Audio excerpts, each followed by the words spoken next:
যেভাবে লেখা আছে আমি সেভাবেই পড়ছি। গ্রামের বৃদ্ধ মানুষরা একটা কথা বলে, বাঘ মরে গেলে হয় কাঠ, আর মানুষ মরে গেলে হয় বাঘ। এই কথার অর্থটা এমন, বাঘ বেঁচে থাকলে মানুষ তাকে দেখে ভয় পেলেও মরে গেলে কেউ ভয় পায় না, কিন্তু মানুষ মরে গেলে অন্য মানুষের যত ভয়, একা লাশের পাশে এক মুহূর্ত যেন কেউ থাকতে চায় না। তখন যত দ্রুত সম্ভব আমরা লাশ দাফন করে ফেলি। কিন্তু এই দুনিয়ায় কিছু মানুষ আছে, আমরা লাশ দাফন করার পরেই যারা ঘন অন্ধকার কিংবা কোনো এক জ্যোৎস্না রাতে সদ্য মাটি দেয়া লাশের কবরের ওপরে কোদাল চালিয়ে লাশ চুরি করে। কি ভাবছেন এত কথা কেন বলছি? তাহলে মনোযোগ দিন, আজ আমি শেয়ার করব একটা লাশ চুরির ঘটনা।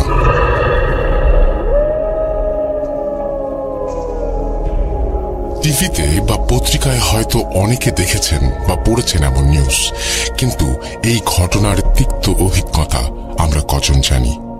আমি তানভীর তুষার, ভূত.com-এর মডারেটর এবং স্টোরি টেলার। এই ঘটনাটি আমাকে সংগ্রহ করে দিয়েছে সৌমিক দাস, তাকে অসংখ্য ধন্যবাদ এমন একটা ঘটনা আমার সাথে শেয়ার করার জন্য। ঘটনাটির স্থান এবং চরিত্রের নাম ছদ্মনাম ব্যবহার করা হয়েছে, আর সব লিসেনারকে জানাই হ্যালোইনের শুভেচ্ছা। ঘটনার শুরু 2008 সালে। প্রত্যন্ত গ্রামগুলোতে তখন অভাব অনটন লেগেই থাকতো। অনেক মানুষের দুবেলা ঠিকমতো খাবারের জন্য রীতিমতো সংগ্রাম করতে হতো। অভাবের তাড়নায় অনিল তখন বেছে নেয় নিকৃষ্ট এই উপার্জনের পথ।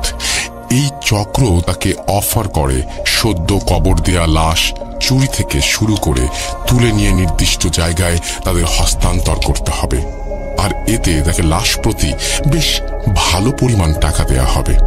সে চিন্তা করল, এই অভাবের জীবনে এমন লোভনীয় অফার কোন বোকায় পায়ে ঠেলে। সে রাজি হয়ে যায়, কিন্তু একার পক্ষে তো আর এই কাজ করা সম্ভব নয়। সে তখন তার দুই বন্ধুকেও ডেকে নেয় এই কাজে।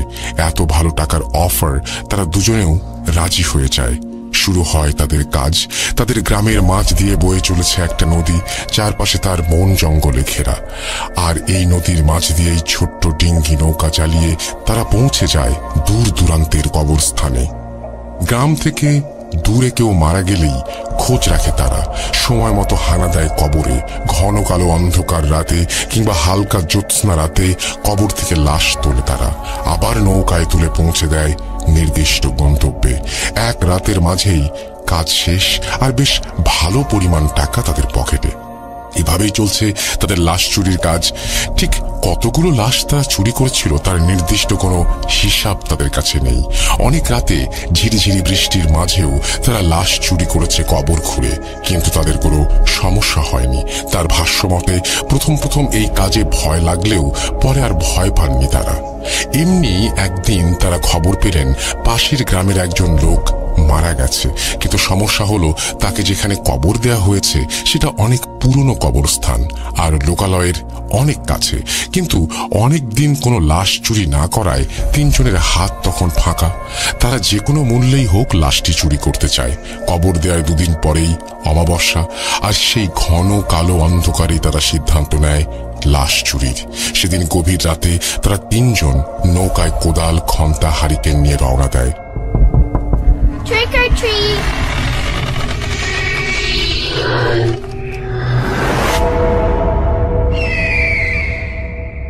তাদের গ্রাম থেকে নদীপথে প্রায় 30 মিনিটের পথ।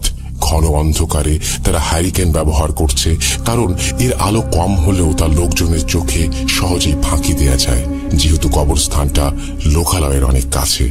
আর তারা যখন কবরস্থানের পাশে পৌঁছে গেল, নৌকা থেকে নেমে দেখল বেশ অনেক বড় বড় গাছ আর বাঁশঝাড় দিয়ে ভরা এই কবরস্থান। তাদের হাতে একটা ছোট্ট টর্চ লাইটও ছিল। অনিল সেটা জ্বালাতেই দেখল গাছগুলো অনেক পুরনো, গায়ে শ্যাওলা পড়ে আছে, জঙ্গলি লতায় কোনো কোনো গাছের ডালপালা জড়িয়ে গেছে। চারিদিকে কেমন যেন গা ছমছমে পরিবেশ। অনিল সহ সবাই নেমে নৌকা পাড়ে বেঁধে তারা ঢুকে গেল ঘন অন্ধকারে। চারপাশে ভাঙা কবর আর বাঁশঝাড়, মাঝে দু একটা করে বিশাল গাছ। কিছু গাছের ডাল একদম নেমে এসেছে মাটির কাছে। তারা হ্যারিকেনের আলো বাড়িয়ে দিল। তার আলোতে গাছের ছায়াগুলো কেমন যেন দৈত্যাকার মনে হচ্ছে। নতুন কবরটা তারা খুঁজে পেল, কিন্তু সেটা একদম ফাঁকা একটা জায়গায়। চারপাশে খুব বেশি গাছপালা নেই। হ্যারিকেনটা পাশে রেখে তারা কবর খুঁড়তে শুরু করে। প্রথমে অনিল কিছুটা খোঁড়ে, এরপরে আরেকজন শুরু করে। অনিল হ্যারিকেনের পাশে বসে দেখছে। হ্যারিকেনের আলোয় কোদালটা বেশ বড় দেখাচ্ছে ছায়াতে। কিছুক্ষণ পরে অনিল উঠে একটু হাঁটতে যায় পাশে। হঠাৎ একটা ভাঙা কবরে তার পা ঢুকে যায়। কবরের মাটি ভেঙে হঠাৎ করে পড়ে গেল সে কবরের মাঝে। ঠিক তারপরেই সে তার পায়ের নিচে একটা শক্ত কিছুর অনুভব করলো। হাড় ভেবে টেনে বের করতে গেল, হাত দিয়ে ধরে দেখলো চাকতির মতো কিছু একটা, আর সেটা বের করে সামনে ধরতেই দেখলো হ্যারিকেনের আলোতে চকচক করে উঠলো। সেটি মনে হচ্ছে সোনালী কালারের দামি কোনো ধাতব কিছু, যেটা দেখতে অনেকটা স্কুলের ঘন্টার মতো লাগছে, কিন্তু তার দুইটা পার্ট, মনে হচ্ছে দুইটা ঘন্টা একসাথে জোড়া লাগানো হয়েছে। জিনিসটা দেখে তার অনেক লোভ হলো। সে ভাবলো এত পুরনো কবরে এমন জিনিস নিশ্চয়ই দামি কিছু হবে। সাথে সাথে লুকিয়ে ফেললো সেটা, যাতে বাকি দুজন না দেখে। জামার মাঝে করে নিয়ে এসে তার ব্যাগের মাঝে রেখে দিল। এদিকে কবর খোঁড়া প্রায় শেষের দিকে। একপাশের খাড়ালের মাঝে দিয়ে সাদা কাফন দেখা যাচ্ছে। ঠিক তখনই তারা কিছু মানুষের গলার আওয়াজ শুনতে পেল, আর কিছু লাইটের আলো দেখতে পেল তাদের দিকে ছুটে আসতে। বুঝতে বাকি রইল না যে মানুষ টের পেয়েছে কবর খোঁড়ার ব্যাপারটা। ভয়ে তিনজন তাড়াতাড়ি কোদাল আর হ্যারিকেন সব নিয়ে নৌকার দিকে দৌড়াতে শুরু করলো। অনিল হ্যারিকেন নিভায়ে এক হাতে হ্যারিকেন আর আরেক হাতে সেই ব্যাগ নিয়ে দৌড়াতে শুরু করে। কিন্তু হঠাৎ মাঝে এসে অন্ধকারে একটা গাছের ডালের সাথে ধাক্কা খায় আর উল্টে পড়ে যায়। ব্যাগটা হাত থেকে ছিটকে পড়ে যায়। সেই ঘন্টাটা ব্যাগ থেকে নিচে পড়ে যায়। সেই ঘন্টাটা খুঁজে পেল তখন তার স্পর্শে খেয়াল করলো ঘন্টার একটা পার্ট তার হাতে, আর একটা খুলে কোথায় যেন চলে গেছে। এদিকে পেছনে গ্রামের মানুষ আসছে, তার খোঁজার সময় নেই। সে একটা পার্ট হাতড়ে কুড়িয়ে নিয়ে আবার দৌড় দিতে শুরু করলো। তারপরে তিনজন এসে নৌকায় উঠেই নৌকা চালানো শুরু করে দেয়। এ যাত্রায় অল্পের জন্য ধরা পড়তে পড়তে বেঁচে যায়। লোকজন নদীর পাড়ে এসে তাদের খুঁজতে থাকে, কিন্তু ততক্ষণে তার নৌকা নিয়ে তারা হারিয়ে গেছে। যেখানে লাশ নিয়ে আসার কথা সেখানে গিয়ে বিস্তারিত সব জানিয়ে তারা যখন বাড়ি ফিরে আসলো তখন ভোর হতে চলেছে। অনিল তার ঘরে সেই ব্যাগটা ঘরের একটা কোণে বাঁশের খুঁটির সাথে আটকে দিল। এভাবে ব্যাগটা একটা লোহার সাথে ঝুলিয়ে রেখে সে ঘুমিয়ে পড়ল। সকালে ঘুম ভাঙলো তার মায়ের চিৎকারে। বাইরে বের হয়ে দেখে তার মা দাঁড়িয়ে আছে এবং তাকে বলছে, সারা রাত কি করছিস বলতো? অনিল অবাক হয়ে মার দিকে তাকিয়ে থাকে। মা কি সবকিছু জানতে পারলো? সে আমতা আমতা করে কিছু একটা বলতে যাবে, এর মাঝেই মা বলে উঠল, সারা রাত ধরে ঘরে বসে ঘন্টা বাজিয়েছিস, তার শব্দে তো ঘুম হলো না। অনিল কিছুটা অবাক হয় মায়ের কথা শুনে। সে কেন ঘন্টা বাজাবে? সে এসে আরাম করে ঘুমিয়ে গেছে। পরের দিন অনিলের ঘুম ভাঙে আবার তার মায়ের ডাকে। সে ঘুম থেকে উঠে বাইরে বের হয়ে দেখে তার মায়ের সাথে আরো কিছু প্রতিবেশী এসে জড়ো হয়েছে। তাদের সবার এক অভিযোগ, রাত ভর এই ঘন্টা বাজানোর শব্দে তারা ভালো করে ঘুমোতে পারেনি। সবাই প্রচন্ড রেগে যায় অনিলের ওপরে। কি হচ্ছে রাতে কিছুই বুঝতে পারে না সে। তার রুম থেকে নাকি ঘন্টার আওয়াজ হয়, আর সে দিব্যি ঘুমিয়ে আছে কিন্তু জানে না। অথচ বাড়ির আশেপাশের মানুষ ঘুমাতে পারেনি। সে সবার কাছে মাফ চেয়ে রুমে চলে আসে। তারপরে ব্যাগ নামিয়ে দেখে ব্যাগের ভেতরে ঘন্টাটা যেমন রেখেছে ঠিক তেমনি আছে, কোনো পরিবর্তন নেই। কিন্তু ব্যাগ আবার ওপরে রাখতে গিয়ে সে অবাক হয়ে যায়। কয়েকটি তেলাপোকা আর টিকটিকি মরে পড়ে আছে সোজা ব্যাগের নিচের মাটিতে।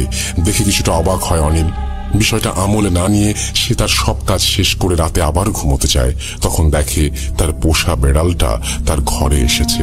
সে বিছানায় শুয়ে পড়ার সাথে সাথে ঘাড় ঘুরিয়ে দেখে বিড়ালটি বসে আছে ঘন্টা রাখা তার সেই ব্যাগটার নিচে। বিড়ালটি বসে এক দৃষ্টিতে তাকিয়ে আছে তার দিকে। সেদিন রাতেও সে ঘুমিয়ে যায়। সকালে আবার কোলাহল। বাইরে যেতেই দেখে অনেক প্রতিবেশী, প্রচুর রাগ তার উপর। প্রতিবেশীরা বলে তারা নাকি শান্তিতে ঘুমোতে পারছে না এই ঘন্টার আওয়াজে। সে সবকিছু শুনে আবার যখন রুমে ফিরে আসে দেখে বিড়ালটি ঠিক আগের মতোই একভাবে বসে আছে ব্যাগের নিচে, এক দৃষ্টিতে তাকিয়ে আছে তার খাটের দিকে। সে কিছুটা অবাক হয়ে যায়, বিড়ালটিকে পা দিয়ে ধাক্কা দেয়। বিড়ালটির সাথে সাথে উল্টে পড়ে যায়। তাড়াতাড়ি হাত দিয়ে ধরে দেখে বিড়ালটি যেভাবে ছিল ঠিক সেভাবেই চোখ খোলা রেখে মরে পড়ে আছে। এবার অনিলের প্রচুর ভয় হতে শুরু করে। কেন এমনটা হচ্ছে? প্রতি রাতে কে ঘন্টা বাজায় এটা দেখার জন্য আজ রাতে সে জেগে থাকবে বলে ঠিক করে। ভাবনা মতো রাতে ঘুমের ভান করে বিছানায় শুয়ে থাকে অনেক রাত, কিন্তু কিছুই নেই, সবকিছু স্বাভাবিক।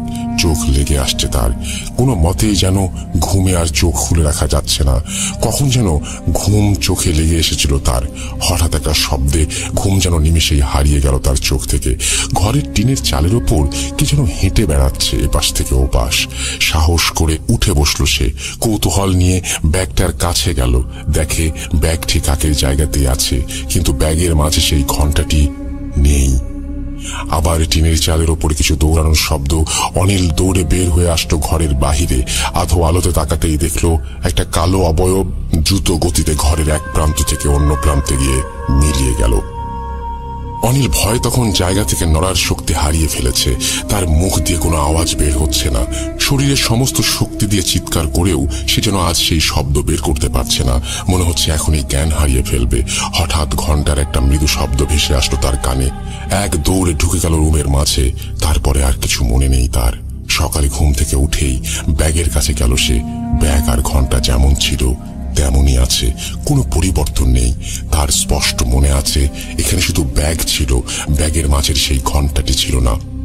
এই ঘন্টা থেকে সে এবার মুক্তি চায়। ব্যাগটা হাতে নিয়ে বের হয়ে গেল অনিল। একটা বড় নদীর নির্জন মোড়ে এসে দাঁড়ালো। তারপরে আস্তে করে ব্যাগ থেকে ঘন্টাটা বের করে ছুঁড়ে ফেলে দিল নদীর মাঝে। মনে হলো তার অনেক বড় একটা চিন্তা নেমে গেল মাথা থেকে। বাড়ি ফিরে আসলো সে। প্রতিদিনের মতো কাজ শেষ করে আবার ঘুমিয়ে পড়ল সে। মাঝরাতে আবার টিনের ওপরে সেই দৌড়ানোর শব্দে ঘুম ভেঙে গেল। উঠে দেখে ব্যাগ যেমন রয়েছে তেমনই আছে, ঘরের ওপরে শব্দটার নেই। ভয়ে ভয়ে বিছানা থেকে এক পা দুই পা করে নেমে এলো অনিল। ব্যাগটা যেন তাকে কাছে টানছে। এগিয়ে গেল ব্যাগটার দিকে, কাঁপা কাঁপা হাতে ব্যাগটার দিকে হাত বাড়িয়ে দিল অনিল। ব্যাগটা হাতে নিতেই খুলে যেন ভয়ের একটা প্রচন্ড স্রোত বয়ে গেল তার শির দাঁড়ায়। ব্যাগের মাঝে সেই ঘন্টাটি, আর ঘন্টার গায়ে এখনো লেগে আছে পানি। মনে হচ্ছে এই মাত্র কেউ পানি থেকে সেটা তুলে নিয়ে এসেছে। একটা সামান্য ঘন্টা দেখেছে মানুষ এত ভয় পেতে পারে, এটা সে উপলব্ধি করতে পারেনি। ব্যাগটা আবার রেখে শুয়ে পড়লো আর চিন্তা করতে থাকলো কি করা যায় এই ঘন্টা নিয়ে। সকালে ঘুম থেকে উঠে বাজারে বিক্রির জন্য নিয়ে যায় সে ঘন্টাটি। এক ভাঙারির দোকানে বিক্রি করে ফিরে আসে সে। তারপর থেকে সবকিছুই স্বাভাবিক, কোনো সমস্যা নেই। অনেক ভাবলো যাক, অবশেষে এই যন্ত্রণা থেকে মুক্তি পাওয়া গেছে। এর ঠিক 7 দিন পর একটা ছেলে ব্যাগ হাতে হন্তদন্ত হয়ে ছুটে আসলো তার বাড়িতে। এসেই বলল, আমাকে এক গ্লাস পানি দেন। পানি খেয়ে ছেলেটি ব্যাগটি এগিয়ে দেয় অনিলের দিকে। ব্যাগটা হাতে নিয়ে অনিল ভেতরে তাকিয়ে দেখলো সেই ঘন্টা। ছেলে তার দিকে তাকিয়ে বলল, এই ঘন্টা কেনার পরে বাবা এটাকে আমাদের বাড়িতে নিয়ে যায়। তারপর থেকে আমাদের পরিবারের কোনো কিছু ঠিক নেই। ছেলেটি কাঁপা কাঁপা স্বরে বলতে শুরু করলো, বাবা সেই ঘন্টাটি নিয়ে এসে রুমের ভিতরে রেখে দিয়েছিল। হঠাৎ রাতে টিনের চালের উপর ভারী কিছু একটা হাঁটার শব্দ পেয়ে ঘুম ভেঙে যায়। তিনি উঠে যান বাইরে দেখতে। দেখেন একটা কালো অবয়ব দ্রুত গতিতে এপাশ থেকে ওপাশে চলে যাচ্ছে। বাবা অনেক ভয় পেয়ে যায়। তিনি একটা চিৎকার দিয়ে দৌড় দিবেন, ঠিক এমন সময় অবয়বটা তার দিকে তাকিয়ে একটা ধাক্কা দেয়। আমরা বের হয়ে বাবাকে অবচেতন অবস্থায় পাই। তাকে রুমে নিয়ে যাই। সকালে জ্ঞান ফেরার পরে বাবা আমাদের এই ব্যাপারগুলো বলেন, কিন্তু পরদিন থেকেই বাবার মাঝে একটা অস্বাভাবিক কিছু লক্ষ্য করি আমরা। বাবা কেমন যেন চুপচাপ হয়ে গেছেন সব সময়, কারো সাথে কোনো কথা বলেন না। হাসি খুশি মজার মানুষটা যেন এক মুহূর্তে বদলে গেল আমাদের সামনে। আমরা বুঝছিলাম না হঠাৎ কি হলো। এর 3 দিন পরে ঘটলো এক ভয়ানক ঘটনা। আমাদের কয়েকটি গরু ছাগল আছে। বাবার থাকার ঘরের পাশেই আরেকটা ঘরে এগুলো রাখা হয়। মাঝরাতে হঠাৎ একটা গরুর চিৎকারে আম্মুর ঘুম ভেঙে যায়। তিনি উঠে দেখেন বাবা পাশে নেই। সেই সময় বাড়িতে চোরের উৎপাত ছিল অনেক বেশি। চোর ভেবে হয়তো শব্দ শুনে বাবা উঠে গেছেন, এটা ভেবে আম্মু নিজে উঠে যান দেখতে কি হয়েছে। তিনি লাইট হাতে এগোতে দেখেন গোয়াল ঘরের দরজা খোলা। গরুগুলো যেমন ছিল ভয়ে শয়ে একদিকে তাকিয়ে আছে। ভেতরে যে লাইট ধরতে আম্মু দেখেন বাবা একটা ছোট বাচ্চা ছাগলের পা ধরে গলা থেকে চুইয়ে পড়া রক্ত খাচ্ছে, আর ছাগলের মাথাটা পাশে পড়ে আছে। ছাগলের মাথাটা ছিঁড়ে পড়ে থাকা দেখে মনে হচ্ছে কেউ মুচড়ে সেটাকে টেনে ছিঁড়ে ফেলেছে। বাবার মুখে তাজা রক্ত লেগে আছে। আম্মু লাইট ধরতেই তিনি আম্মুর দিকে তাকিয়ে একটা হাসি দিয়ে অনেক ভারী কণ্ঠে বলেন, ঘন্টা ফিরে এসেছে, ঘন্টা ফিরে এসেছে, কেউ বাঁচবি না, ঘন্টা আবার ফিরে এসেছে। এরপরে আম্মু একটা চিৎকার দিয়ে জ্ঞান হারিয়ে ফেলেন। আমরা দৌড়ে বের হতে গিয়ে দেখি এই অবস্থা। আম্মুকে ধরে রুমে নিয়ে আসি আর বাবাকেও কয়েকজন ধরে রুমের দিকে নিয়ে আসি। তার এই অবস্থা, যে শরীরে এত শক্তি, আমরা কজন মিলেও তাকে আটকাতে পারছিলাম না। অনেক কষ্টে তাকে রুমে আনা হয়। তিনি ঘুমিয়ে যান আর ঘুম থেকে উঠলেই পাশে যেই থাক তার হাত পা পায়ে কামড় দিয়ে রক্ত খাওয়ার চেষ্টা করেন আর বলেন, ঘন্টা ফিরে এসেছে। পরে আমরা বাধ্য হয়েই তাকে খাটের সাথে বেঁধে রাখি, কিন্তু সকাল হলেই সবকিছু স্বাভাবিক। তিনি যে রাতে এত কিছু করেছেন তার কোনো কিছুই তিনি মনে করতে পারেন না, এমনকি বিশ্বাসও করেন না। পরের দিন রাতে আমার আম্মু চিৎকার আর দৌড়ে আমরা রুমে গিয়ে দেখি দরজা খোলা, বাবা নেই। আমরা লাইট নিয়ে বাবাকে খুঁজতে বের হই। বাড়ির আশেপাশে খুঁজে দেখি বাবা একটা জঙ্গলের মাঝে দিয়ে এদিক ওদিক দৌড়াচ্ছেন। আমাদের দেখে আবার দৌড় দেন। অনেক কষ্টে তাকে ধরে নিয়ে আসি। সে এসেই খাবার চায় আর এত বেশি পরিমাণে খাওয়া শুরু করে, যেটা অনেক অস্বাভাবিক। আমরা আবার তাকে বাধ্য হয়ে বেঁধে রাখি। এরপরে আমি সেই ঘন্টার ব্যাগটা নিয়ে আমার রুমে রেখে দেই। আমিও রাতে টিনের ওপরে কিছু দৌড়াদৌড়ির শব্দ পাই আর মৃদু একটা ঘন্টা বাজানোর শব্দ পাই। এরপরে সকালে বাবার আবার রাতের কিছুই মনে নেই, সব ঠিক, তিনিও স্বাভাবিক। বুঝলাম এই ঘন্টাটাই যত সমস্যা। বাবার কাছ থেকে আপনার ঠিকানা শুনে আমি নিয়ে আসলাম এটা। আপনি এই ঘন্টা রেখে দেন, টাকা ফেরত দিতে হবে না, তবুও এই ঘন্টা আপনার কাছেই রেখে দেন। এই কথাগুলো বলে ছেলেটি ঘন্টাটা অনিলের হাতে দিয়ে চলে যায়। অনিল খুব চিন্তায় পড়ে যায়, এই ঘন্টা নিয়ে এখন সে কি করবে, কিভাবে মুক্তি পাবে এই অভিশপ্ত ঘন্টা থেকে। অনিল ঘন্টাটা অন্য একটা ফাঁকা ঘরে রেখে দেয়। 3 দিন পরে আরো একটা লাশ তোলার কাজ পায় সে। অনেক দিন ধরে বেকার বসে আছে, হাতে টাকা পয়সাও নেই, তাই আবার ঝুঁকিটা নেয়। যেই ভাবা সেই কাজ। সে সাথে দুজনকে বলে আজ রাতে তারা এই গ্রামে যাবে নতুন একটা কবর খুঁড়তে। তার সাথের লোকগুলো তখন রাজি হয়ে যায়। মাঝরাতে কথা মতো কবর খোঁড়ার সরঞ্জাম নিয়ে নদীর পাড়ে হাজির হয় অনিল। দূর থেকেই দেখতে পায় তার সাথের দুজন দাঁড়িয়ে আছে নৌকার পাশে। অনিল আসে এবং ব্যাগটা নৌকায় রেখে নৌকায় ওঠে আর বৈঠা নিয়ে বসে পড়ে মাথায়। অপর দুজন কাদা থেকে নৌকা ধাক্কা দিয়ে পানিতে নামিয়ে সামনে বসে পড়ে। মাথার ওপরে পূর্ণ চাঁদের আলো নদীর পানির ছোট ছোট ঢেউতে পড়ে যেন চকচক করছে। জ্যোৎস্নার আলোয় যেন ভেসে যাচ্ছে চারপাশ। অনিলের সাথে থাকা দুজন লোক কাজে যাওয়ার সময় প্রচুর কথা বলে, কিন্তু আজ তারা একদম চুপচাপ। নদীতে বৈঠার শব্দ আর পাড়ে ঝিঝি পোকার ডাক ছাড়া যেন আর কিছুই শোনা যাচ্ছে না। নীরবতা ভেঙে অনিল কথা বলতে শুরু করলো, কিরে তোরা দুজন নৌকায় একেবারে সামনে যেয়ে চুপচাপ বসে আছিস কেন? তোরা আজ কোনো কথাই বলিস না? তাদের একজন শুধু বলে, ভালো করে নৌকা চালা। অনিলের কেমন যেন লাগে ব্যাপারটা। তারা আজ তার দিকে তাকিয়েও কথা বলছে না। এমনিতে কাজে গেলে তারা প্রচুর আড্ডা দেয়, অনেক কথা বলে, কিন্তু আজ যেন সবকিছুই অন্যরকম। জ্যোৎস্নার আলোয় ভেসে ভেসে চলেছে নৌকা।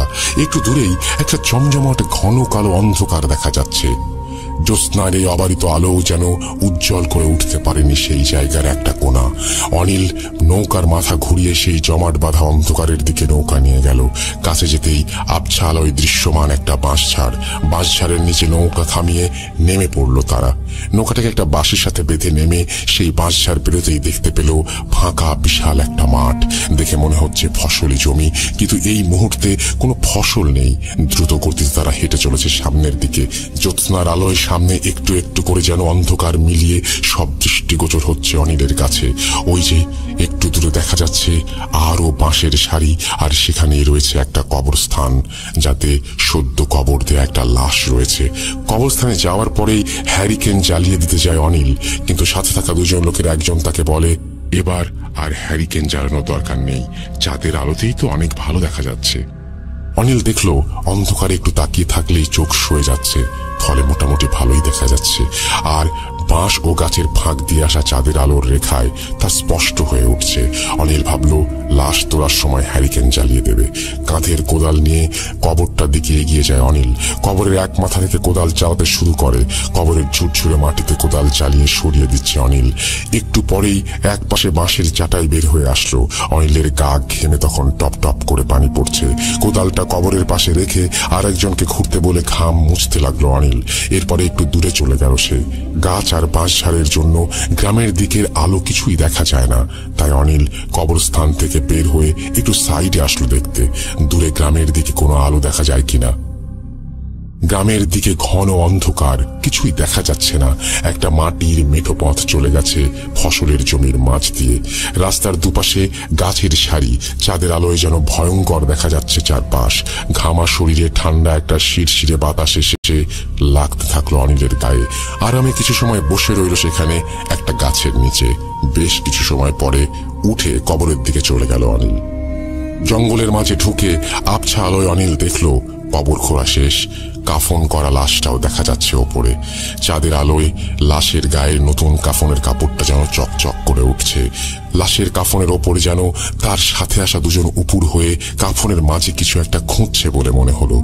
অনিল একটু দূরে থাকা ব্যাগের কাছে গিয়ে হ্যারিকেনটা জ্বালিয়ে দিল। হ্যারিকেনের আলো বাড়িয়ে অনিল এগিয়ে গেল কবরের দিকে। দুজন তখনও উপুর হয়ে আছে লাশটার ওপরে।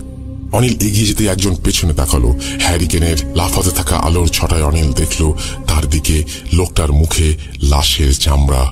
পায়ের থেকে কামড়ে খাচ্ছে লাশটার একটা অংশ। অনিলের শির দ্বারা দিয়ে ভয়ের একটা ঠান্ডা স্রোত বয়ে গেল। আর চেনা দুই লোক যেন আজ অনেক অচেনা, অনেক বড় রহস্য। এর মাঝেই তার দিকে তাকিয়ে তারা বলল, ঘন্টা ফিরে এসেছে। এই কণ্ঠ যেন অনিলের হৃৎপিণ্ড ফুঁড়ে বেরিয়ে গেল। হ্যারিকেন ফেলে ঊর্ধ্বশ্বাসে দৌড়াতে শুরু করলো অনিল। বাঁশঝাড় পার হয়ে মাঠের মাঝে নেমে গেল অনিল। দৌড়ে চলেছে নদীর দিকে। হঠাৎ দেখে সামনে দাঁড়িয়ে তার সাথেই আসা একটা লোক আবার একটা হাসি দিয়ে বলছে, ঘন্টা ফিরে এসেছে। অনিল উল্টো দিকে এক দৌড় দেয়। এই গ্রামে তার পরিচিত এক বন্ধু আছে। তার বাড়ির দিকেই দৌড়াতে শুরু করলো অনিল। কিছু দূর যেতেই অনিল একটা পুকুর দেখতে পেল চাঁদের আলোয়। সেখানে দৌড়াতে শুরু করলো অনিল। সে তখনও ঘামছে, তার হৃৎপিণ্ড যেন তখনও থামছে না। মনে হচ্ছে বুক চিরে বেরিয়ে আসবে ভয়ে। পুকুরের পাড়ে যেতেই অনিল দেখল ওপর থেকে কি যেন ধপাস করে পুকুরের পানিতে পড়ল। পুকুরের পানি যেন আন্দোলিত হয়ে উঠল। পানি এসে পাড়ে বাড়ি খেতে লাগলো। চাঁদের আলোয় অনিল দেখল সাদা কিছু একটা ভেসে আছে পানির মাঝে। অনিল একটু দাঁড়িয়ে থাকলো দেখার জন্য কি সাদা জিনিসটা কাছে আসতে অনিল ভয়ের চূড়ান্ত পর্যায়ে পৌঁছে গেল। এটা আর কিছু নয়, কাফন করা একটা লাশ। অনিল ভয়ে জ্ঞান হারানোর মতো অবস্থায় দৌড়াতে শুরু করলো। সামনে যেতেই দেখলো মাঠের মাঝে একটা বাড়ি। মনে হচ্ছে ভেতর থেকে একটা হলুদ আলোর আভা বেরিয়ে আসছে ঘরের ফাঁক দিয়ে। অনিল সেদিকে ছুটতে লাগলো। ঘরের দরজার সামনে যেয়ে জোরে জোরে দরজায় ধাক্কা দিতে শুরু করলো। এক বৃদ্ধ লোক দরজা খুলে দিল। অনিল দেখেই যেন ভেতরে প্রাণ ফিরে পেল। ঘরে ঢুকেই দেখেন আরো একজন বৃদ্ধা দাঁড়িয়ে আছে। অনিলকে এভাবে দেখে বৃদ্ধটি বলল, তোমার কি হয়েছে? এমন করে হাঁপাতে হাঁপাতে দৌড়াচ্ছ কেন? অনিল শুধু বলল, পাশের পুকুরে একটা লাশ ভেসে উঠতে দেখলাম। বৃদ্ধ কথাটা শুনেই বলল, পুকুরটা অনেক খারাপ, তোমার রাতের বেলা এদিকে আসা ঠিক হয়নি। আচ্ছা তুমি বসো, আমি দেখে আসি কি হয়েছে। বলেই একটা নতুন হ্যারিকেন জ্বালিয়ে বের হয়ে গেলেন বৃদ্ধটি। অনিল বসে রইল খাটে। বৃদ্ধা লোকটি দরজার কাছে দাঁড়িয়ে তার স্বামীর জন্য অপেক্ষা করতে অনিলকে বসতে বলে হ্যারিকেন হাতে বের হয়ে গেল। ঘন অন্ধকারে বসে রইল অনিল। একটু পরে তার নাকে ভেসে আসলো একটা মাংস পচা গন্ধ। অনিল দরজা খুলে বের হলো বাইরে। দেখে আরো একটা রুম এবং সেখান থেকে আসছে গন্ধটা। আর রুমে মিটমিট করে জ্বলছে একটা হ্যারিকেন। অনিল রুমটার দিকে এগিয়ে গেল। রুমে গিয়েই হ্যারিকেনের আলোয় দেখলো দুইটা পচা গলা মৃতদেহ পড়ে আছে রুমের মাঝে। পাশের টেবিলে জ্বলছে হ্যারিকেন, আর গন্ধে যেন নিঃশ্বাসও বন্ধ হয়ে আসছে। অনিল ভয়ে কি করবে, কোথায় যাবে কিছুই বুঝতে পারছে না। পাগল প্রায় হয়ে আবার দৌড়াতে শুরু করে সে। এবার কোথাও না, এবার তাকে নৌকার কাছে যেতে হবে, বের হতে হবে এই মৃত্যুপুরী থেকে। অনিল দৌড়াতে শুরু করে ফাঁকা মাঠ দিয়ে সেই নদীর দিকে যেখানে তার নৌকা বাঁধা। কতক্ষণ ধরে অনিল দৌড়েছে তার খেয়াল নেই, শুধু মনে হচ্ছে এখান থেকে বের হতে হবে। অনিল যখন নদীর প্রায় কাছে চলে আসছে আবার দেখে তার সাথে দুজন লোক তার পেছন পেছন দৌড়াচ্ছে। কিন্তু তাদের ভাবটা এমন, তারা অনিলকে ধরতে চায়, যেন লাশের মতো কামড়ে ছিঁড়ে ফেলতে চায় অনিলকে। অনিল দৌড়ে এক লাফে নৌকায় উঠে যায়। বৈঠা হাতে নৌকা চালাতে শুরু করে। পার থেকে একটু দূরে নৌকাটা নিতেই তার খেয়াল হলো অনেক বড় একটা ভুল করেছে সে। ভয়ে নৌকার এত তাড়াহুড়া করে উঠেছে যে নৌকার অপর মাথায় একটা লাশ আছে সেটা খেয়ালই করেনি। নদীর মাঝে চাঁদের আলোয় যেন স্পষ্ট দেখা যাচ্ছে সেই কাফন করা লাশ। পাড়ের দিকে তাকিয়ে এখনো দেখা যাচ্ছে সেখানে দাঁড়িয়ে আছে তার সাথে দুইজন। নৌকা চলার সময় ঝিরিঝিরি বাতাস বয়ে চলেছে, আর সেই বাতাসে লাশের শরীরের কাফনের কাপড় উঠছে। আর পায়ের কাছে কাফনের কাপড় দিয়ে লাল হয়ে চুইয়ে পড়ছে রক্ত। সামনেই চাঁদের আলোয় দেখা যাচ্ছে নদীর অপর প্রান্ত। অনিল নৌকাটা জোরে একটা ধাক্কা দিয়ে জ্ঞান হারিয়ে ফেলে। সকালে মানুষের কোলাহলে তার জ্ঞান ফিরে আসে। সে নৌকায় গলয়ের মাঝে পড়ে আছে, আর তার বাড়ির লোক তার মাথায় পানি দিচ্ছে নৌকাতেই। সূর্য তখন প্রচুর জ্বর। জ্ঞান ফিরে আসার পরে অনিল জানতে পারে এদিকে তার থেকে ঘন্টা কিনে নেওয়া সেই লোকটি গত রাতে নিখোঁজ ছিল, আর সকালে তার লাশ পাওয়া যায় অনিলের বাড়ির পাশের একটা খড়ের গাদার পেছনে। লাশের গায়ে ছিন্ন ভিন্ন অবস্থা, মনে হয় আঁচড়ে তুলে নিয়েছে কেউ। ঘটনাটি পাঠিয়েছেন Tanvir Tushar. Thank you so much Tanvir Tushar আপনার এই চমৎকার স্টোরিটির জন্য।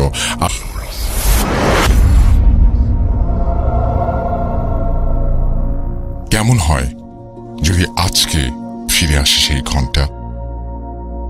ঘন্টা নিয়ে আমরা কথা বলছি অনেক দিন থেকে, এবং ঘন্টার এই ঘটনার জন্য আপনারা অপেক্ষা করছেন অধীর হয়ে।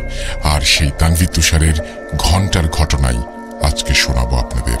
যেভাবে লেখা আছে আমি সেভাবেই শুরু করছি। রহস্যময় ঘন্টার রেখে যাওয়া সেই প্রশ্নগুলো কি মনে আছে আপনাদের? আমি তানভীর তুষার।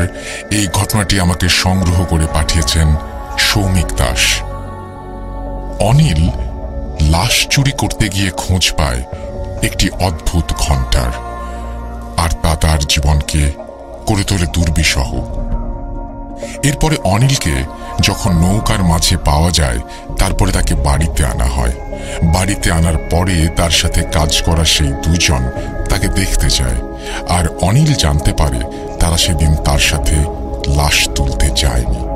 তারা যখন নদীর পাড়ে পৌঁছায় তখন সেখানে কাউকে দেখেনি, না অনিল আছে না নৌকা বাঁধা আছে ঘাটে। তারা ভাবে অনিল হয়তো নৌকাটা অন্য কোথাও রেখেছে। তারা বেশ অনেক সময় অপেক্ষা করে যখন দেখে অনিল এখনো আসে না বাড়ি থেকে, তখন তারা বুঝতে পারে অনিল হয়তো আজকে আর আসবে না। তাই তারা ফিরে চলে যায় বাড়িতে। তারা যে সময়ের কথা অনিলকে বলে, অনিল খেয়াল করে তার আসার আগেই অনিল নৌকা নিয়ে সেই জায়গা থেকে দুজনকে তুলে লাশ তুলতে চলে যায়। অনিলের সাথে সেই দুইজন কে ছিল তা অনিলের অজানাই থেকে যায়। অনিলের তখন শরীরে প্রচুর জ্বর। বাড়িতে সবাইকে জানায় মাছ ধরতে গিয়ে ভয় পেয়ে তার এই অবস্থা হয়েছে। পাশের একজন কবিরাজ এসে তাকে ঝাড়ফুঁক করে, কিন্তু সেই ঘন্টা থেকে সে যেন নিস্তার পায় না। সে এক কাহিনী প্রতি রাতেই ঘন্টার শব্দ ভেসে আসে, আর তার মনে হয় বাইরে কেউ দৌড়ে বেড়ায়। বেশ বিরক্ত হয়ে যায় অনিল। আর মৃত্যু ভয় তো আছেই, এভাবে তো আর বেঁচে থাকা যায় না। প্রতি রাতে মৃত্যু নিয়ে ভয়। রাত হলেই যেন নেমে আসে এক ভয়াবহতা। তাই অনিল এবার কিছু একটা করতে চায় এই ঘন্টার। অনিলের বাবা সেই সময় 3 গ্রাম পরে দর্জির কাজ করত। ছেলের এই দুর্ঘটনার কথা তার কানেও যায়, যদিও তিনি 2-3 সপ্তাহ পর পর বাড়িতে আসেন। কিন্তু এই ঘটনা শোনার পর সেদিন কাজ শেষ করেই তিনি বাড়িতে রওনা দেন। তার দোকান থেকে 2 গ্রাম পরে মাঠের মতো একটা জায়গা পার করে নিজের গ্রামে আসতে হয়। সেদিন কাজ শেষ করতে করতে বেশ ভালো রাত হয়ে যায় তার। তিনি যখন 2 গ্রাম পার করে মাঠে নেমে পড়েন, তখন বেশ অন্ধকার ছেয়ে গেছে। আবছা দেখা যাচ্ছে সবকিছু। পেছনের গ্রাম আর দেখা যাচ্ছে না, অন্ধকারে তা মিলিয়ে গেছে। সামনের গ্রামও দেখা যাচ্ছে না। তিনি মাঠের মাঝামাঝি, হাতে একটা ছোট লাইট, যার আলো বলতে ওইটুকুই পথের একটু জায়গা থেকে কোনো রকমে দেখা যায়। লাইটে চার্জ নেই। এদিকে ঠিক তখনই কানে ভেসে আসলো মৃদু এক ঘন্টার শব্দ। বেশ অবাক হয়ে যান তিনি। এই রাতে এই ফাঁকা মাঠে ঘন্টা বাজায় কে?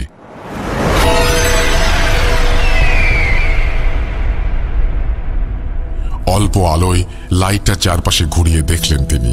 কিছুই দেখা গেল না। আরো একটু জোরে হাঁটা শুরু করলেন তিনি। এবার মনে হলো শব্দটা তাকে ঘিরে চক্রাকারে ঘুরছে। থেমে গেলেন তিনি। কি হচ্ছে আর এখন ঠিক কি করা উচিত কিছু যেন মাথায় কাজ করছে না তার। হঠাৎ মনে হলো ঘন্টার শব্দটা সামনে থেকে ধেয়ে আসছে তার দিকে। আস্তে আস্তে যেন জোরালো হয়ে উঠছে শব্দটা। শব্দটা যত কাছে আসছে তত একটা ছোট অবয়ব যেন অন্ধকার ফুঁড়ে বেরিয়ে আসছে তার দিকে। একটু পরেই তিনি দেখলেন বামন আকৃতির মানুষ একটা ঘন্টা বাজাতে বাজাতে এগিয়ে আসছে তার দিকে। লোকটি খুব বেশি হলে 3 ফুট লম্বা হবে। তার পরনে সাদা ধপধপে ধুতি আর গলা থেকে ঝুলে আছে একটা পইতা। বামনটি ঘন্টা বাজাতে বাজাতে পাশ কাটিয়ে চলে যায় অনিলের বাবার। তিনি কিছুটা অবাক হয়ে যান, এত রাতে এই লোক কোথা থেকে আসলো, আর এই ফাঁকা মাঠে এই অন্ধকারেই বা সে ঘন্টা বাজিয়ে কি করে? এসব ভাবতে ভাবতে তিনি আবার হাঁটা দিলেন বাড়ির পথে। কিছু দূর আসতেই আবার সেই ঘন্টার শব্দ। এবার ভেসে আসছে পেছন থেকে, আবার আগের মতো পেছন থেকে আস্তে আস্তে জোরে শব্দটা ভেসে আসছে কাছে। হঠাৎ পাশ কাটিয়ে পিছন থেকে সামনে এগিয়ে গেল সেই বামন। তিনি আরো জোরে হাঁটা দিলেন, কিন্তু এই বামনের সাথে তার কোনো মতেই তিনি হেঁটে পেরে উঠছিলেন না। এবার একটা নির্দিষ্ট দূরত্ব রেখে হাঁটা শুরু করলো বামন, আর তিনি লাইট মারলেন বামনের দিকে বিরক্ত হয়ে, আর জোরে ডাক দিয়ে বললেন, এই তুমি কে বলো তো? এই রাতের বেলা আমার সাথে এমন করছো কেন? বামনটি থেমে গেল। এটা দেখে অনিলের বাবাও থেমে গেলেন। বামনটি পেছনে ফিরে কিছুটা এগিয়ে আসলেন তার দিকে। এরপরে মুখটা গম্ভীর করে বললেন, সাবধানে থাকিস তোরা সবাই, অনেক বড় ভুল হয়েছে, অনেক বড় ভুল, অনেক বড় শক্তি। তোরা কি পারবি এই শক্তির মোকাবেলা করতে? ঘন্টা ফিরে এসেছে, ঘন্টা ফিরে এসেছে, ঘন্টা ফিরে এসেছে বলেই পিছনে ফিরে অন্ধকারে হেঁটে মিলিয়ে গেল বামনটি। অনিলের বাবা কিছুই বুঝতে পারল না কি হলো বা কি বলে গেল। তিনি মনে করলেন অনেকদিন গ্রামে নেই, তাই হয়তো নতুন কোনো পাগল এসেছে গ্রামে। ব্যাপারটা তেমন পাত্তা না দিয়ে তিনি বাড়ি চলে গেলেন। বাড়িতে যেয়ে খাওয়া দাওয়া শেষ করে ঘুমিয়ে পড়লেন। অনেক পথ হেঁটে এসেছেন, শরীর বড্ড ক্লান্ত। ঘুমে যেন তার চোখ বন্ধ হয়ে আসছে বারবার। যা কিছু হয়েছে বাড়িতে কাল সকালে কথা বলা যাবে। ঘুমিয়ে পড়লেন তিনি। হঠাৎ একটা মৃদু শব্দে ঘুম ভেঙে গেল তার। মনে হচ্ছে টিনের চালের ওপর দিয়ে কেউ হেঁটে যাচ্ছে। উঠে বসলেন তিনি। এর মাঝেই সেই পরিচিত ঘন্টার শব্দ। বেশ বিরক্ত হয়ে যান। শব্দটা আস্তে ধীরে আবার আগের মতো কাছে এগিয়ে আসছে। শব্দটা এখন যেন অনেক বেশি তীব্র, আগের মতো এতটা মৃদু না। কান ঝালাপালা হয়ে যাচ্ছে। অনিলের মা উঠে বসলেন পাশে। অনিলের মা বললেন, এই যে এই শব্দটা শুনতেছেন, এই সমস্যা বাড়ির। এই থেকেই যেন এত কিছুর শুরু হয়েছে। রাতে বাড়ি আসার সময়ের সেই অদ্ভুত ব্যাপারটা। অনিলের বাবা বললেন, দুজনের কেউ কিছু বুঝতে পারল না। সারা রাত আর ঘুম হলো না। তার মনে হচ্ছে অনিলের ঘর থেকে ঘন্টা বেজেই চলেছে, বেজেই চলেছে, বেজেই চলেছে। সকালে ওঠার পরে অনিলের ঘরের সামনে গেল তার বাবা। অনিলকে ডেকে বলল, কি হয়েছে তোমার? সারা রাত ধরে এই যে ঘন্টা বাজালে, এতে ঘুমানো তো দায় হয়ে গেছে। অনিল তখন সব ঘটনা খুলে বলে তার বাবাকে। তবে লাশ চুরির কথাটা না বলে সে মাছ ধরতে যে ঘন্টাটা পায় নদীর পাড়ে এটা জানায়। তার বাবা সব শুনে তারা দুজনে মিলে খোঁজ করতে থাকে এমন একজনকে যে পারবে এই বিপদ থেকে তাদের রক্ষা করতে।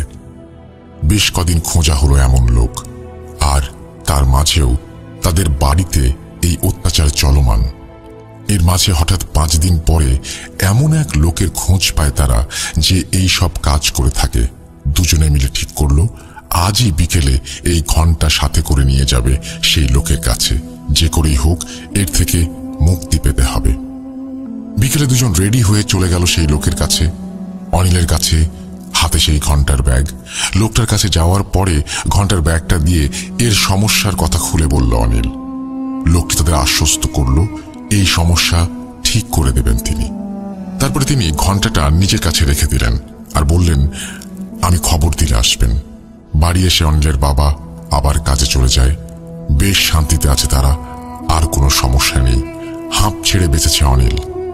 মনে হলো অনেক বড় বোঝা নেমে গেছে বুক থেকে। এর প্রায় 10 দিন আর কোনো সমস্যা হলো না। সবকিছু স্বাভাবিক। অনিল বাবা আবার আসছেন একদিন আগে বাড়িতে। অনিল আর তার বাবা উঠোনে বসে গল্প করছে সকালবেলা। হঠাৎ দেখলেন দূর থেকে একটা লোক আসছে তাদের দিকে। সেই লোক কাছে এসে বলল, আপনারা যাকে ঘন্টা দিয়ে এসেছিলেন তিনি আমাকে পাঠিয়েছেন। আপনাদের যত দ্রুত সম্ভব দেখা করতে বলেছেন, আর সম্ভব হলে এখনই আমার সাথে যেতে বলেছেন আপনাদের। অনিল আর তার বাবা রেডি হয়ে লোকের সাথে চলে যায়। লোকটি তাদের নিয়ে সোজা চলে গেলেন একটা হাসপাতালের দিকে। তারা কিছুটা অবাক হয়ে জিজ্ঞেস করল, এদিকে কেন? লোকটি তাদের বলল, আপনারা আসেন, আমি কিছু জানি না, তিনি আপনাদের সব বলবেন। অনিল আর তার বাবা যেয়ে দেখলেন একটি বেডে ডান হাত আর মাথায় ব্যান্ডেজ করা অবস্থায় শুয়ে আছে সেই কবিরাজ। অনিল আর তার বাবাকে দেখে কেঁদে ফেললেন সেই লোক। অনিল এগিয়ে এসে বলল, আপনার এই অবস্থা হয়েছে কি করে?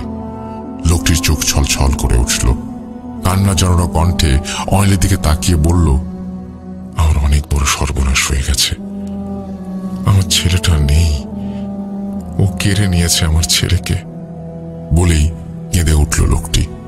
তার চোখ দিয়ে গড়িয়ে পড়ল পানি। চোখটা মুছে লোকটি বলতে শুরু করলো, তোমরা যখন আমাকে ঘন্টা দিয়ে গেলে তারপরে থেকেই ঘটতে থাকে অস্বাভাবিক সব ঘটনা। আমি জীবনে অনেক সমস্যা ঠিক করেছি, তাই এটা নিয়ে আমার তেমন কোনো চিন্তা ছিল না। আমি ঘন্টাটি আমার ছেলের ঘরে রেখেই ঘুমিয়ে গিয়েছিলাম। কিছু কাজ নিয়ে ব্যস্ত ছিলাম 2 দিন, কিন্তু প্রথম রাত থেকে একটা ঘন্টার শব্দ শুনতে পেতাম আমরা সবাই। মনে হতো বাড়ির চারপাশে সেটি চক্রাকারে ঘুরছে। আস্তে আস্তে তা এত বেশি তীব্র হয়ে উঠল যে ঘুমানো দায় হয়ে গেল। পরদিন আমি ঘন্টাটা নিয়ে বসি খোঁজ করার জন্য। সেদিন কিছু জানতে পারিনি, আর ঘন্টাটা রেখে রাতে শুয়ে পড়ি। সেদিন রাতে খেয়াল করি আমার টিনের চালের ওপর দিয়ে কেউ এ মাথা থেকে ও মাথা দৌড়ে যাচ্ছে। আমি উঠে বসলাম, তবে আজ ঘন্টার শব্দটা কেমন যেন একদিক থেকে ভেসে আসছে, চারপাশে ঘুরছে না। শব্দটা আস্তে আস্তে তীব্র হতে শুরু করলো। আমি লাইট হাতে বের হয়ে পড়লাম। তখন মনে হলো শব্দটা আমার ছেলের ঘর থেকে আসছে। আমার বউ সহ আমি ছেলের ঘরের দিকে গেলাম। গিয়ে দেখি দরজা ভেতর থেকে দেয়া। আমরা এত ডাকাডাকি করি, ছেলে কোনো উত্তর দেয় না। রুম থেকে একভাবে সেই ঘন্টার শব্দ হয়েই আসছে তো হয়েই আসছে, কোনো নিস্তার নেই। আমরা দরজার খিল ভেঙে ভেতরে গিয়ে দেখি আমার ছেলে ঘন্টা হাতে দাঁড়িয়ে আছে, আর ঘন্টা বাজিয়ে যাচ্ছে এক মনে। আমরা যেভাবে ঢুকলাম বা তার সামনে দাঁড়িয়ে আছি, এটাতে তার বিন্দুমাত্র কোনো হেলদোল নেই। ওর মা ওকে ধাক্কা দিল, তাও কথা বলে না, একভাবে ঘন্টা বাজিয়ে যাচ্ছে। এদিকে দেখি ঘন্টা দিয়ে হাত কেটে রক্ত বের হয়ে যাচ্ছে তার, তাও সে ঘন্টা বাজিয়ে যাচ্ছে। আমি কিছু পানি এনে দোয়া পড়ে তার গায়ে ছিটিয়ে দিতেই সে স্বাভাবিক হয়ে গেল, আর জানতে চাইল এত রাতে আমরা তার রুমে কেন, আর তার হাতে এটা কি, তার হাত কেটে গেল কি করে। আমি এত প্রশ্নের উত্তর না দিয়ে শুধু বললাম, কিছু হয়নি, তুমি ঘুমাও। রাতে আর কোনো সমস্যা হয়নি। রাতে আমি খুব চিন্তায় ছিলাম এই ব্যাপারটা নিয়ে। আগে অনেক কাজ করেছি, কিন্তু আমার পরিবারের ওপরে তো এমন কোনো সমস্যা নেমে আসেনি।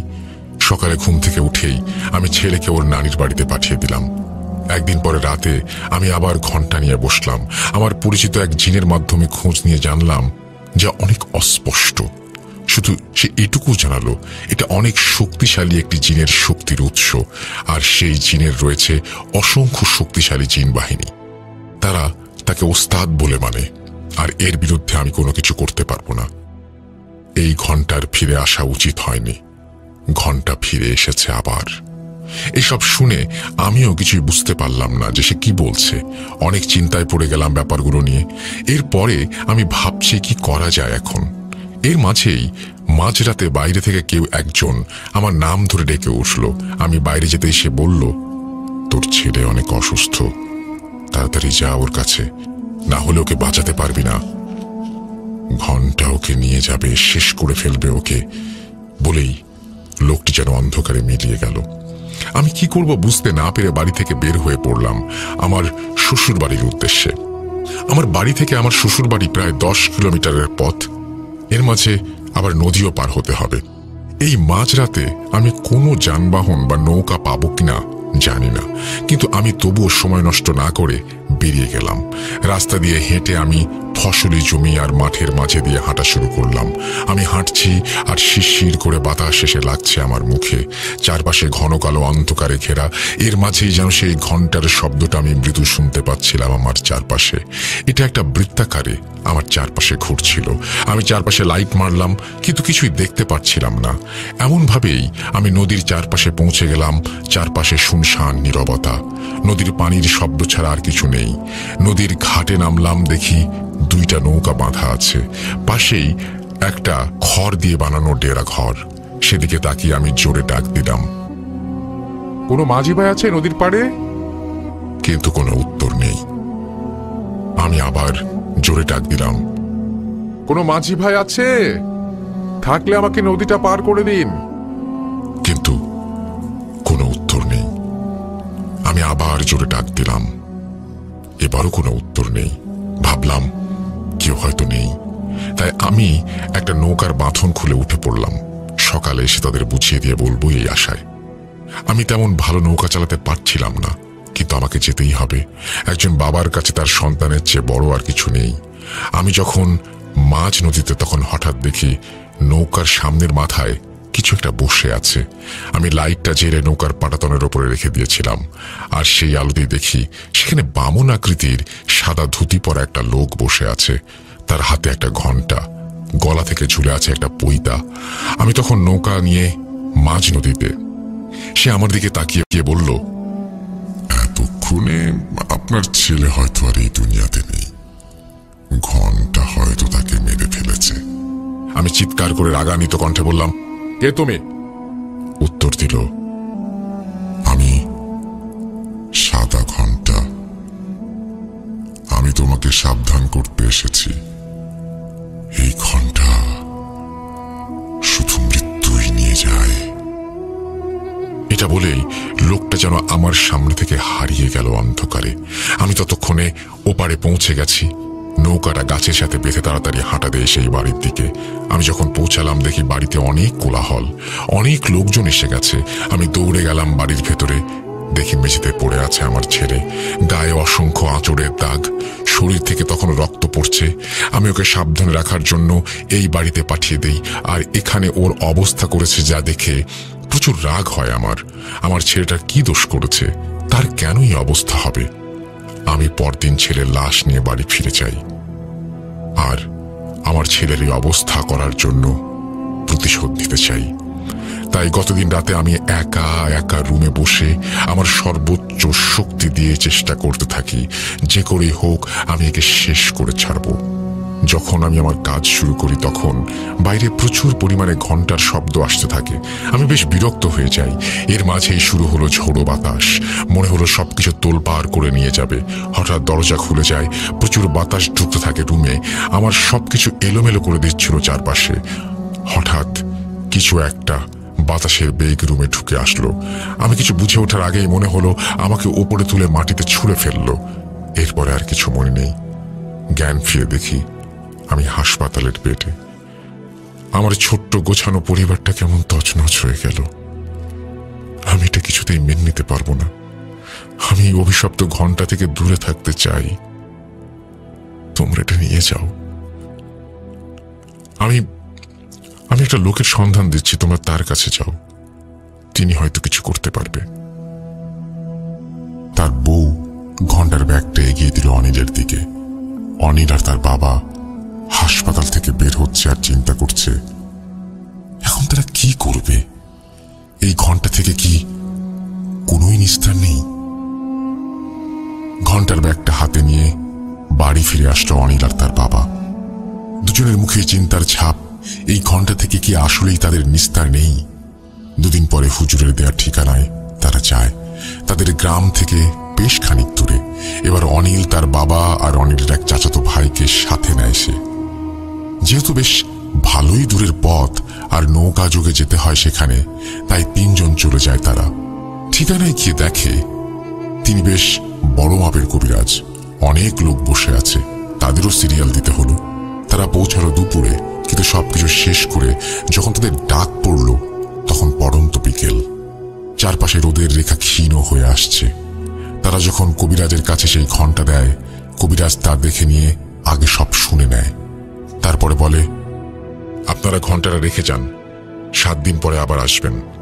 আমি 7 দিনের মাঝে এটা নষ্ট করে দেব। তারা যখন উঠে চলে আসবে ঠিক তখনই কবিরাজ পেছন থেকে ডাক দেন আর বলেন, এখন তো প্রায় সন্ধ্যা, আর তোমাদের বাড়ি যেতে রাত হয়ে যাবে। যদিও ভালো বাইরে চাঁদের আলো, তারপরেও এই নাও, এটা হাতে বেঁধে নাও। এই বলে কবিরাজ তাদের 3 জনের দিকে 3টা তাবিজ এগিয়ে দিলেন। তাবিজগুলো হাতে বেঁধে নিয়ে তারা বেরিয়ে আসলো ঘর থেকে।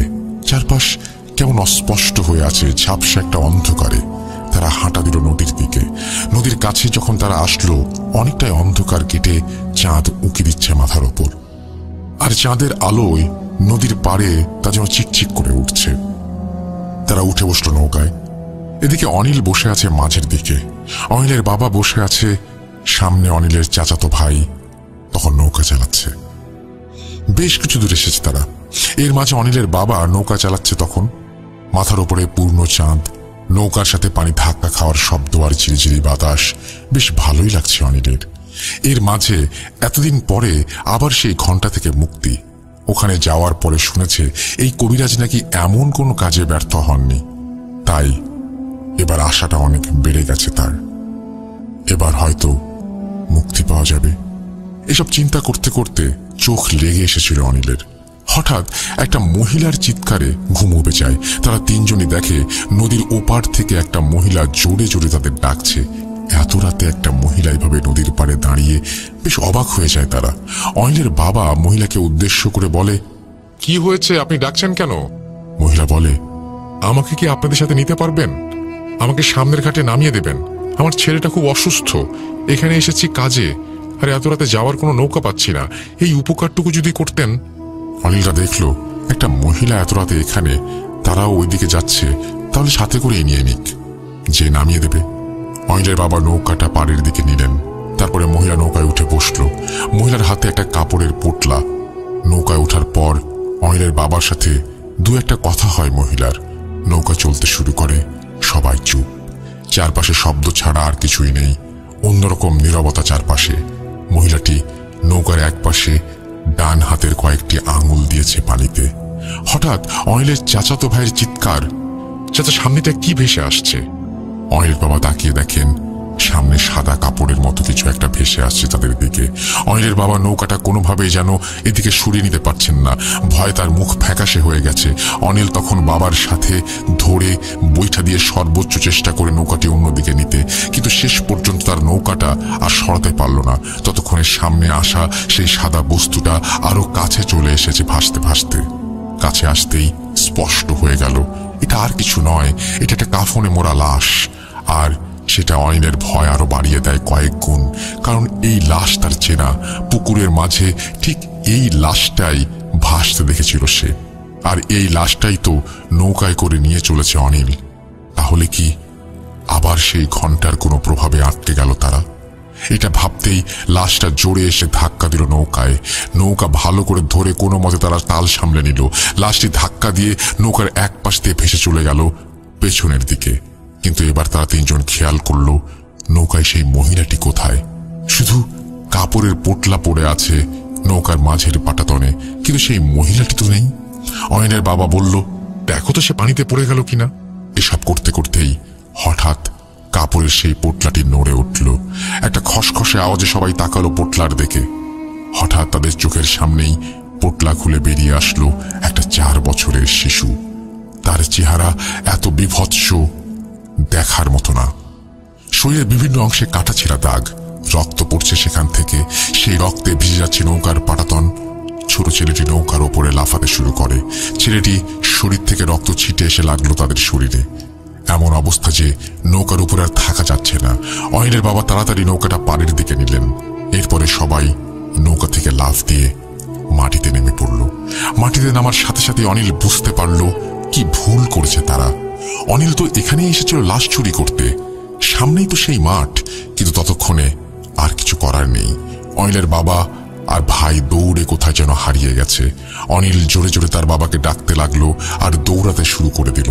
সামনের একটা গাছের সারির পাশে দৌড়াচ্ছে অনিল। হঠাৎ অনিল দেখে তার বাম পাশের গাছের সারির ওপাশ দিয়ে অনেক বড় বিশালাকার ধূসর একটি মানুষের মতো অবয়ব দৌড়াচ্ছে, আর তার কাঁধে বসে আছে একটা কালো কুচকুচে বামন আকৃতির লোক। তার হাতে একটা ঘণ্টা, আর সে সেই ঘণ্টাটি বাজাচ্ছে, আর বিশাল সেই অবয়বটি অনিলের সাথে দৌড়ে যাচ্ছে সমান তালে। অনিল ভয়ে হাত পা নাড়াতে পারছে না। সে চিৎকার করে ডাকতে শুরু করলো, বাবা কই তোমরা? আমাকে বাঁচাও এই ঘন্টার হাত থেকে, আমাকে বাঁচাও। কিন্তু সেই চিৎকার যেন আজ কারো কানেই যাচ্ছে না, কেউ নেই কোথাও। অনিল ভাবতে শুরু করলো, তবে এটা কি শেষ? এভাবে কি তার জীবনের প্রদীপ নিভে যাবে? ঠিক তখনই তার বাবা ডেকে উঠল, কই অনিল, এদিকে আয়। সেই ডাকের উৎস ধরে দৌড়াতে লাগলো অনিল। সামনে সেই চেনা পুকুর, পাশের অবয়বটা নেই। অনিল পুকুর পার হতেই দেখলো তার ভাই আর বাবা দাঁড়িয়ে আছে আগের সেই জায়গায়, সেই বাড়িটার কাছে। অনিল কাছে যেতেই দেখে হারিকেন হাতে দাঁড়িয়ে আছে সেই বৃদ্ধ আর বৃদ্ধা লোকটি। অনিল যেই তার বাবার হাত ধরে বলল, এ তোমরা কোথায় দাঁড়িয়ে আছো? এরা কেউ তোমাদের সাহায্য করবে না, এরা কেউ মানুষ নয়। অনিলের বাবা অনিলকে ধমক দিয়ে বলে, জলজ্যান্ত মানুষ সামনে দাঁড়িয়ে আছে, তুই বলছিস এরা মানুষ না? কি বকছিস? বৃদ্ধ লোকটি অনিলের বাবার দিকে তাকিয়ে বলে, ও ঠিক বলেছে, অনেক বছর আগে মরে গেছি আমরা। ওই যে পাশের ঘরটা, ওখানে পড়ে আছে আমাদের অর্ধগলিত লাশ। এই ঘন্টা আমাদের বাধ্য করেছে এসব করতে। আমরা কেউ তার বিরুদ্ধে কিছু করতে পারবো না, কেউ না। এতগুলো বছর পরে ঘন্টা আবার ফিরে এসেছে। এটা বলেই লোক দুটো যেন তাদের সামনে থেকে একদম হাওয়ায় মিলিয়ে গেল। অনিল বাবা সাহস করে পাশের দিকে এগিয়ে যেতেই একটা মাংস পচা গন্ধ এলো তার নাকে। টেবিলে জ্বলছে একটা হ্যারিকেন, আর মেঝেতে পড়ে আছে দুইটা অর্ধগলিত লাশ। অনিল বাবা তাদের কাছে এসেই দুজনের হাত চেপে ধরে বলল, আর এক মুহূর্ত এখানে না, নৌকায় করে চল। তিনজন হাত ধরে দৌড় দেয় নৌকার দিকে। পেছন থেকে ভেসে আসছে ঘন্টার শব্দ, আর পেছনে তাকানো যাবে না। ভয়ে ভয়ে তিনজন দৌড়ে এসে উঠে পড়ল নৌকায়। জোরে বাড়ির দিকে চালাতে শুরু করে দিল নৌকা। তারা যখন বাড়ির ঘাটে এসে পৌঁছালো, তখন চারপাশে দিনের আলোর আভা ফুটে উঠেছে। পূর্ব দিক থেকে দেখা যাচ্ছে একটা লাল আভা। ক্লান্ত তিনজন তখন নৌকা থেকে নেমে হাঁটা দিল বাড়ির দিকে। বাড়িতে আসার পরে অনিল তার বাবা আর চাচাতো ভাইকে বলল, নৌকা থেকে নেমেই তোমরা কোথায় হারিয়ে গিয়েছিলে? আমি এত খুঁজলাম, ডাকলাম, কোনো সারা শব্দ নেই। আর আমি যখন তোমাদের খুঁজছিলাম, তখন দেখি পাশে একটা বিশাল আকৃতির কেউ দৌড়াচ্ছে, আর কাঁধে বসে আছে কালো কুঁচকুচে একটা বামন। সে সেই তালে তালে ঘন্টা বাজিয়ে যাচ্ছে। তারপরে দেখলাম তোমরা দুজন সেই বাড়ির সামনে। অনিলের বাবা আর চাচাতো ভাইও সেম কথা বলল। তারাও নেমে আশেপাশে কাউকে দেখেনি। তারা দৌড়ানোর সময় দুজনেই পাশের অবয়বটিকে দেখেছে। অনিলের বাবা বলল, আমি এভাবে ভয়ে তোদের ডাকতে ডাকতে সামনে গিয়ে দেখি সেই কুড়ে ঘর, সেখানে দাঁড়িয়ে গেছি। এরপরে অনিলের চাচাতো ভাই বলে, আমিও সেই ঘর আর চাচা দাঁড়িয়ে আছে দেখে দাঁড়িয়ে গেছি। তিনজনে বুঝতে পারল তারা একই জিনিস দেখে একইভাবে দাঁড়িয়ে গেছে। কিন্তু এর অর্থ কি? কেনই বা তারা দৌড়ানোর সময় তাদের আর কাউকে পাশে দেখতে পায়নি, আর ওই দিকেই কেন তাদের নিয়ে যাওয়া হলো? এটা তারা কিছুই জানে না। এর ব্যাখ্যাও তাদের কাছে নেই। এর প্রায় 5 দিন আর কোনো সমস্যা নেই, সবকিছু স্বাভাবিক। তারা সবাই এবার স্বস্তির নিঃশ্বাস ফেলছে। যাক, অবশেষে এর সমাধান হলো। হঠাৎ 6 দিনের মাথায় এক লোক এসে উপস্থিত হলো তাদের বাড়িতে। তারা যে কবিরাজকে ঘন্টা দিয়ে এসেছিল, সেই কবিরাজের কাছ থেকে এসেছে লোকটি। সে জানালো, কবিরাজ রাতে তার নিজের মতো করে এই ঘন্টা নষ্ট করার জন্য লেগে পড়ে। আমরাও 4 জন ছিলাম তার সাথে। তিনি প্রথম 2 দিন কিছুই করতে পারেননি, কারণ কোনোভাবেই কোনো এক কারণে তার সাথে থাকা জিনদের তিনি হাজির করতে পারছিলেন না। এমন কিছু এর আগে কখনোই হয়নি তার সাথে। এরপরে গত রাতে তিনি একজনকে হাজির করেন। আমরা 3 জন ছিলাম তার সাথে। হঠাৎ বাইরে প্রচুর বাতাস শুরু হয়ে যায়, চারপাশ থেকে ঘন্টার শব্দ। তিনি ঘর থেকে বের হন, আমরাও সাথে সাথে বের হয়ে আসি। আমরা দেখি আমাদের বাড়ির চারপাশে ঘিরে ছুটে চলেছে বিশাল একটা কালো অবয়ব, আর তার কাঁধে কালো কুঁচকুঁচে ছোট একটা লোক। সে বিরামহীনভাবে ঘন্টা বাজিয়ে চলেছে। তিনি আমাদের রুমে যেতে বললেন, আর নিজে তাড়া করলেন সেই অবয়বকে। এরপরে 10 মিনিট হয়ে যায়, বাইরে আর কোনো শব্দ নেই। এত নিস্তব্ধতা, যেন কোনো কিছুই নেই এখানে। আমরা বাইরে বের হয়ে দেখি কেউ নেই, আর অবয়বটিও নেই। আমরা লাইট নিয়ে সবাই বাইরে বের হয়ে পড়ি তাকে খুঁজতে। অনেকক্ষণ এদিক ওদিক খোঁজার পরে আমরা তাকে মাঠের মাঝে একটা জমিতে পড়ে থাকতে দেখি। আমরা যখন তার কাছে যাই, তার পুরো শরীর কাঁদাতে মেখে আছে। মনে হয় কারোর সাথে ধস্তাধস্তি হয়েছে। তার শরীরে উঠে দাঁড়াবার শক্তি নেই। এই কাজ তিনি করতে পারবেন না, তাই ঘণ্টাটি পাঠিয়ে দিয়েছেন। বলেই লোকটি অনিলের দিকে সেই ব্যাগটি বাড়িয়ে দিল আর বলল, আপনারা দেখেন এটা কিছু করতে পারেন কিনা। লোকটি চলে গেল। অনিল তাকিয়ে আছে ব্যাগটির দিকে। মৃত্যু ছাড়া কি তবে কোনোভাবেই নিস্তার নেই ঘণ্টা থেকে? আবার সেই আগের সমস্যাগুলো নিয়েই দিন কাটাতে শুরু করলো তারা।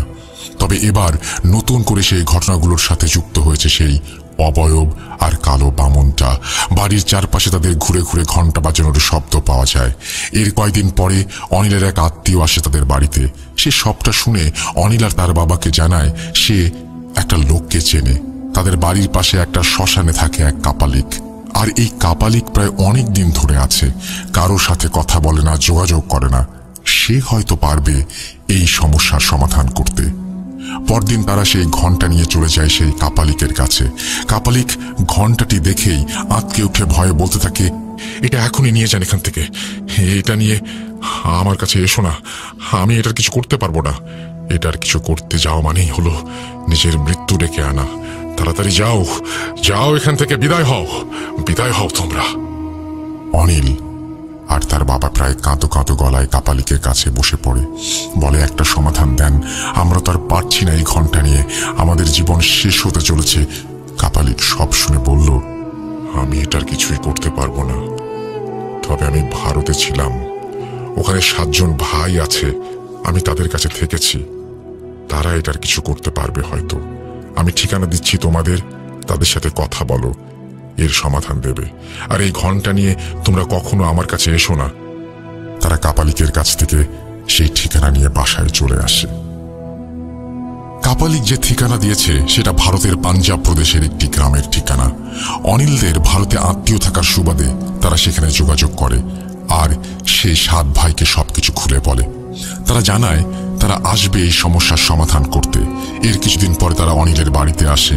তারা ঘণ্টাটা দেখে বলে, আজ রাতে এদের ব্যবস্থা করব আমরা। তারপরে তারা রাতে এই কাজ করতে কি কি লাগবে সেটা অনিলকে জানায়।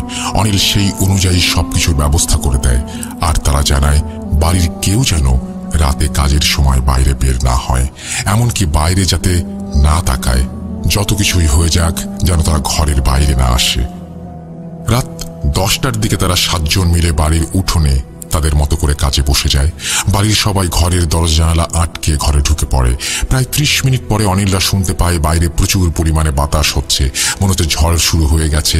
আর সেই ঝড়ের তোড়ে তাদের বাড়ির আশেপাশের কিছু গাছপালা, ডালপালা সব যেন ভেঙে পড়ছে। প্রায় 1 ঘন্টা ধরে চলে এই তাণ্ডব। তারপরে চারপাশ একদম নিস্তব্ধ। বাইরে থেকে এসে ডাক দিয়ে একজন বলে, সবাই বাইরে আসেন ঘর থেকে। সবাই বাইরে বের হয়ে আসতে তারা বলে, আর কোনো ভয় নেই, সব সমস্যা শেষ হয়ে গেছে। এদিকে তাদের 7 জনের মাঝে একজনের হাত ভেঙে গেছে একটি গাছের ডাল লেগে। বাড়ির চারপাশে অনেক ভাঙা ডাল আর গাছ পড়ে আছে। তারা বলে, আজ আর কিছু নয়, সকালে উঠে জানবো। পরদিন সকালে উঠে তারা একজন সবাইকে ডেকে নিয়ে বসে। তারপরে অনিলের বাবাকে বলতে শুরু করে, অনিল তোমাদের কাছে আসলে মিথ্যা বলেছে।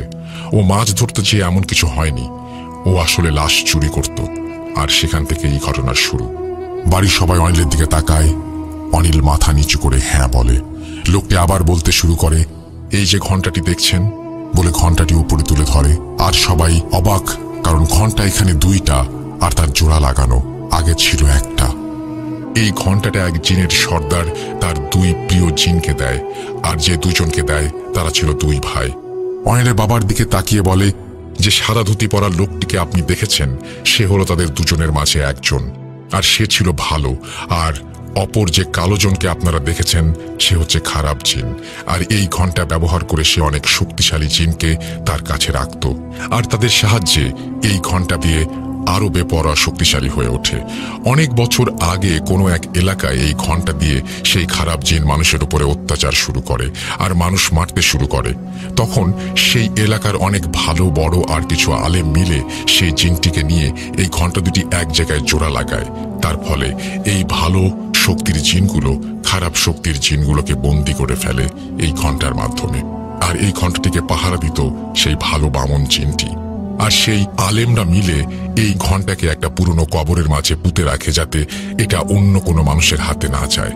কিন্তু অনিল লাশ চুরি করতে গিয়ে এই অভিশপ্ত ঘণ্টাটিকে কবর থেকে বের করে আনে, আর দৌড়াতে গিয়ে পড়ে যায়, আর ঘণ্টার জোড়া খুলে যায়। সাথে সেই বন্দি থাকা জিনগুলো ছাড়া পেয়ে যায়। আর এত বছর এভাবে বন্দি থাকার ফলে তারা মানুষের উপরে ক্ষিপ্ত হয়ে এই তাণ্ডব চালাতে থাকে। আর তোমরা যে বৃদ্ধ লোক দুইটি আর মহিলাকে দেখেছ, তারাও এই ঘণ্টার শিকার। ঘণ্টা যখন প্রথম মানুষের ওপর অত্যাচার করে, সেই সময় তাদের মেরে ফেলে, আর তাদের অবয়ব ধরে এসে খারাপ জিনগুলো তোমাদের ভয় দেখাতে থাকে। সেদিন হয়তো তাবিজগুলো হাতে বাঁধা না থাকলে তোমাদের নদীর মাঝে মেরে ফেলতো তারা। আমরা যখন কাজে বসি তখন সেই ভালো জিনটি আসে আমাদের সামনে। সেই বামন আমাদের জানায় ঘণ্টার অন্য পার্টটা সেই কবরস্থানের জঙ্গলের মাঝে পড়ে আছে, আর এই সব কথা আমাদের জানায়। তার সাহায্যে আমরা সেই পার্টটা নিয়ে আসি, আবার জোড়া লাগিয়ে খারাপ জিনগুলোকে বন্দি করে ফেলি। আর কোনো সমস্যা নেই, এই ঘণ্টাকে নিয়ে যাচ্ছি আমাদের সাথে করে। আমরা এটাকে গিয়ে নষ্ট করে ফেলব, আর এর সাথে থাকা সকল খারাপ শক্তির কার্যকারিতা নষ্ট করে দেব। এরপরে তারা চলে যায়। এরপরে অনেকগুলো বছর কেটে যায়, আর কোনো সমস্যা হয়নি। অনিল তার সেই লাশ চুরির পেশা ছেড়ে দেয় চিরতরে। অনিল অনেকদিন পরে সেই মাঠে যায় যেখানে সে লাশ চুরি করতে যেয়ে পুকুর আর কুড়ে ঘর দেখেছিল। কিন্তু অবাক করা ব্যাপার, পুরো দিনের আলোতে সে কোনো পুকুর বা কুড়ে ঘরের চিহ্ন পর্যন্ত দেখেনি। তবে অনিল এই ঘটনার পর থেকে শুকাতে শুরু করে, আর এখনো কিছুটা শারীরিকভাবে অসুস্থ। যদিও ঘণ্টার আর কোনো সমস্যা নেই, তবে অনিলকে একটা ভয় এখনো তাড়িয়ে বেড়ায়। যদি ঘণ্টা আবার ফিরে আসে কোনোভাবে বা কোনো কারণে, তাহলে কি আবার তার জীবন এমন দুর্বিষহ হয়ে উঠবে? মৃত্যুই কি তবে আবার শেষ করে দেবে সেই ঘণ্টার যন্ত্রণার অবসান? অনিল এখনো রাতে ভালো করে ঘুমাতে পারে না। মনে হয় এই বুঝি ঘণ্টা ফিরে আসলো আবার মৃত্যু নিয়ে। এই ছিল ঘণ্টার ঘটনা। চমৎকার একটা ঘটনা। আমি মনে হয় এরকম ঘটনা আমার জীবনে খুব কম পেয়েছি। Thank you very much